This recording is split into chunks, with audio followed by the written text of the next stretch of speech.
I bet you didn't know about Jessica Camilleri, the young woman who decapitated her own mother. From a very young age, there was obviously something very different about Jessica. She was born with an intellectual disability, which caused her to have an IQ between 55 and 60. She had delayed developmental milestones, such as walking, talking, and coordination at a very young age. She also had a very difficult time controlling her anger. She was placed in intermediate class in school. Teachers noted her delay in reading, writing, maths, and language. Because she was behind her age group, that led to being teased, taunted, and harassed by her peers for being different, and that only fueled her reactions of rage. Growing up, she would have difficulties with complex everyday activities, such as grocery shopping, riding public transport, banking, home care, and employment, which is how her mother became her full-time caretaker. During this time, Jessica developed a deep obsession with horror movies. She spent hours and hours for weeks, days, months, years, decades looking at the same violent videos over and over and over again. It wasn't uncommon for Jessica to have violent outbursts at school. She'd attack other students and teachers and got suspended quite often.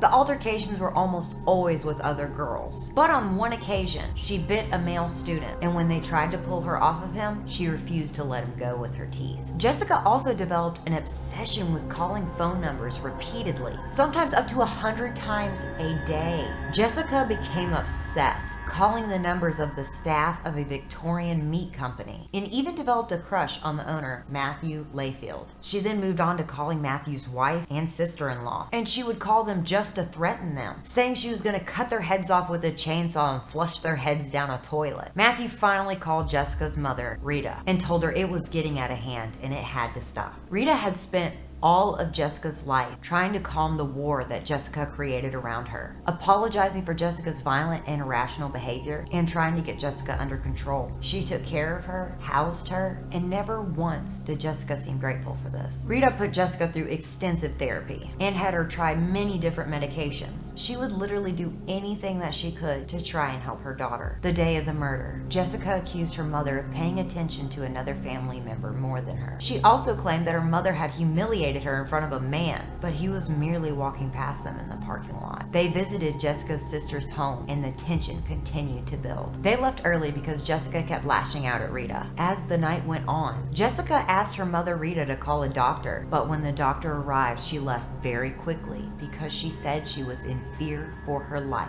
Jessica chased her out of the house and down the driveway as the doctor ran to her car. Later that evening, Jessica continuously called a local restaurant called Red Rooster. She was demanding that Rita order her more food, despite already having an order delivered and eaten. According to Jessica, her mother said to her, "I've had enough. I'm ringing 000 to get an ambulance out here." And that's where the attack began. Here is the chilling phone call Jessica made to authorities.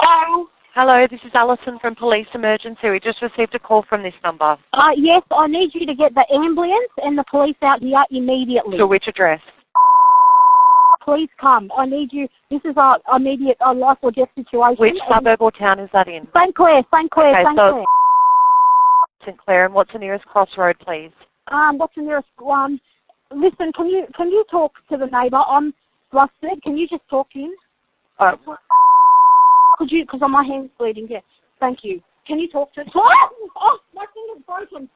I can't. It's all right. Okay, talk to him. Hello? Hi. Yeah. What's happened? I don't know. We was just at home, but she just come in screaming for help, and when suddenly I opened the door, she said, "Just help me," and call the police or ambulance. And she said to me, she had a fight with her mom, I think. Okay. My mum tried to stab me, and I killed her, I think. So did she just say her mum tried to stab her? I don't know because of the... Yes. Yeah. So nice. And in self-defense, I think I killed her. Yes. Can you tell him to come immediately? Yeah. Can you please just come immediately, please? Okay, so she believes that she may have killed her mother? Yes. Yeah, she said like this, yeah. Yes. And where, is this at, is that where you are at the moment? Sorry, who, me? Yeah, so where are you at the moment? I'm in Oh, okay, but she's... Yeah. Is she with you at the moment? Yes. Yeah, she's in the front yard of my house. Okay, all right. So how old's her mother? How old is your mother? My mum's dead, I think. But how old is she? 57. 57.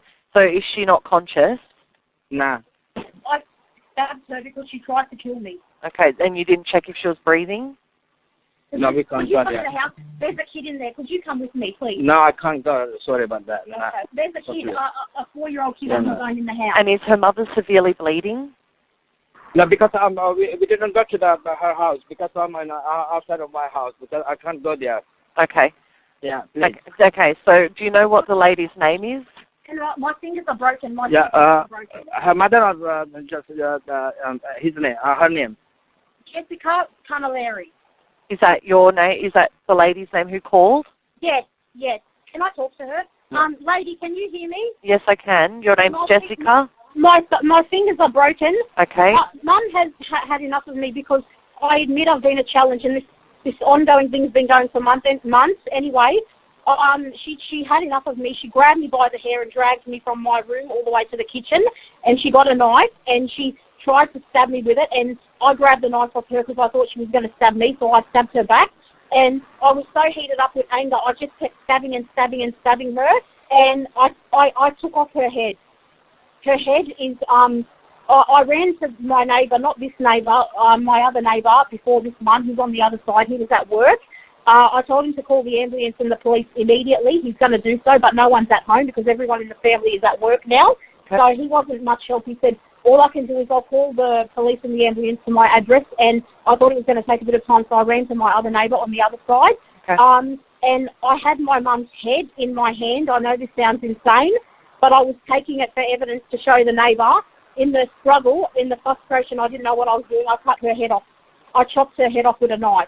Okay, what type of knife was it?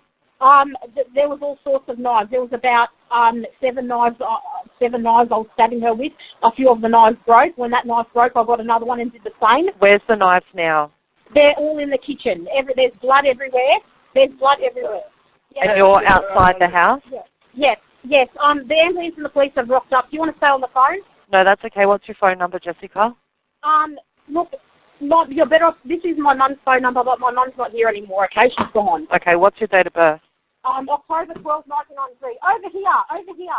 All right, I'll let you go speak to the police. Jessica was completely calm when police arrived. She was absolutely drenched in blood. She was very matter-of-fact about what she did, how she stabbed her mother repeatedly and decapitated her. She told them how she walked around outside with Rita's decapitated head. He even dropped it twice on the walkway. In a police recording, Jessica can be heard saying, "My mom's head is on the concrete over there. Can you bring someone back to life if they don't have a head?" Which is when you can hear one of the officers reply, "No, you can't." So Jessica continued, "Can I ask you, is my mom dead? You can't just bring her back to life, can you? I won't get the death penalty or anything." She was mostly concerned about what would happen to her as a consequence of her actions, not the fact that she had just murdered her own mother. In court, every gruesome detail came forward. How Rita was still alive through the first 90 stab wounds. She had over 100 defensive wounds on her hands. It was also described how Jessica squeezed and prodded her mother's eyeball after she had removed it from her head. And it also described the detailed acts of decapitation and cannibalism. That's right, Jessica ate parts of her mother. You don't think one little detail could make the situation worse, but there's one that does. It came forward that there was a 4-year-old child present during the murder, who Jessica only referred to as the little bastard. The child had been fought off and was wounded after they tried to jump on Jessica and stop her from murdering Rita. The judge accepted that Jessica was substantially impaired from multiple mental disorders and was unable to control her violent urges, so she wasn't charged with murder. Instead, she was convicted of manslaughter and sentenced to 21 years in prison, which is already increased by now because Jessica cannot stop getting into fights in prison. Jessica's older sister Christy delivered a tearful impact statement, saying her mother was butchered like she was nothing. She said, "I wouldn't wish this pain on anyone. My heart feels incredible pain day in and day out." Christy slammed blamed her sister Jessica for her refusal to get help from doctors and family.